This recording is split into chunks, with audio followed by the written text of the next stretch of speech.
لو شاكيرا فكرت تتجوز لاعب مصري ممكن يكون مين؟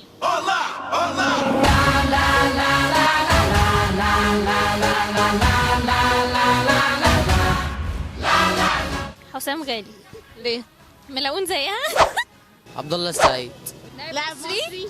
هو عموما ما فيش حد يليق بيها يعني كلهم تعبانين. ارجح يعني محمد صلاح. ازاي ده يعني؟ هو ما فيش غيره عدل في مصر هتتجوز محمد صلاح. محمد صلاح حازم امام. عشان هو لاعب مثلا يكون في مستوى بيكيه، قريب من مستوى بيكيه. عشان هو حلوه كده زي بيكي برضه. ممكن برضك يكون غني زيه. ولا واحد عشان هي مش هيفكر في واحد فرنسي. شيكابالا. احمد الشيخ ممكن. شيكابالا ليه؟ مش عارفه، هو اسمراني كده ويعني تحس ان هو فيهم شبه من بعض شويه.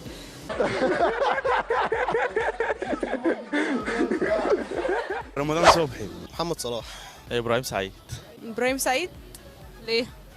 هو بتاع الكلام ده لايق عليه، وهو لايق عليها اصلا. هو بتاع بنات اصلا من يوم. كنت بتمنى ان انا احقق اكتر من كده بكتير يعني، بس ما الظروف هي اللي